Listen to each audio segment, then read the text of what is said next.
नमस्कार विद्यार्थी मित्रांनो, तुम्ही अपार आय डी कसं 5 मिनिटात अगदी मोबाईलवरून सहज काढू शकता त्याविषयी माहिती घेऊ. आणि अपार आय डी हा विद्यार्थ्यांसाठी अत्यंत महत्त्वाचा आहे. चला तर मग जास्त वेळ वाया न घालता आपण अपार आय डी कसा काढायचा ते जाणून घेऊ. चला, आता एक गोष्ट लक्षात घ्या, हा अपार आय डी तुम्ही काढू शकता किंवा शाळेमार्फत देखील तुम्हाला हा अपार आय डी दिला जाऊ शकतो. चला तर मग याबद्दल सविस्तर माहिती जाणून घेऊ. सर्वप्रथम तुम्ही या वेबसाईटवरती या वेबसाईटची लिंक मी खाली व्हिडिओच्या डिस्क्रिप्शन बॉक्समध्ये देखील दिलेली आहे, किंवा abc.gov.in यावर द्वारे देखील येऊ शकता. आता मोबाईलवरून ओपन करत असाल तर मोबाईलची साईट डेस्कटॉप साईट करून घ्या. लॉग इनवरती रजिस्टर मी दाखवतो आहे, स्टुडंटवरती या. लॉग इन केल्यानंतर रजिस्टरवरती आल्यानंतर स्टुडंटवरती या. आणि एक गोष्ट लक्षात घ्या, आरामानं तुम्ही हा संपूर्ण मी दाखवतो आहे तो व्हिडिओ अगोदर बघून घ्या. तुम्ही जर नवीन असाल तर नवीन अकाउंट वरती क्लिक करा, रजिस्ट्रेशन करून घ्या. नसेल तर साइन अपवरती क्लिक करा, आपला मोबाईल नंबर टाका, त्यानंतर आपला जनरेट OTP वरती क्लिक करा, त्यानंतर OTP व्हेरीफाय करायचा. यामध्ये ऑप्शन आहेत आधार, पॅन, ड्रायव्हिंग. याची कोणतीही एक ऑप्शन सिलेक्ट करा जो तुमच्याकडे आहे तो.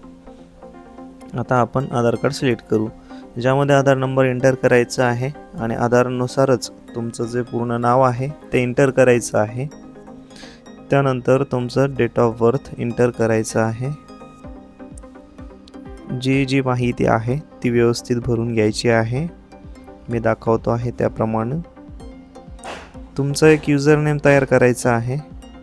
त्यानंतर एक पिन क्रिएट करा, कन्फर्म पिन करा. रजिस्टर पिन जो आपला कन्फर्म पिन केल्यानंतर व्हेरीफायवरती क्लिक करा. पिन लक्षात ठेवा, लिहून ठेवा.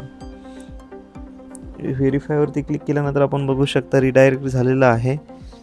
आता अशा प्रकारे तुम्ही अलो करायचं आहे डिजिलॉकरच्या प्रोफाईलला. प्रोसीड युअर रिक्वेस्ट टू, म्हणजे डिजिलॉकरला तुमचं प्रोसीड होत आहे, ऑटोमॅटिक डिजिलॉकरला कनेक्ट झालं आहे. आता इथं KYC करायची आहे, त्यानंतर आपण आधार सिलेक्ट करू, त्यानंतर KYC करून घेऊ. प्रोसीड फॉर विथ KYC या ऑप्शनवरती क्लिक केल्यानंतर आपण बघू शकता इथं तुमचं पूर्ण माहिती आलेली आहे.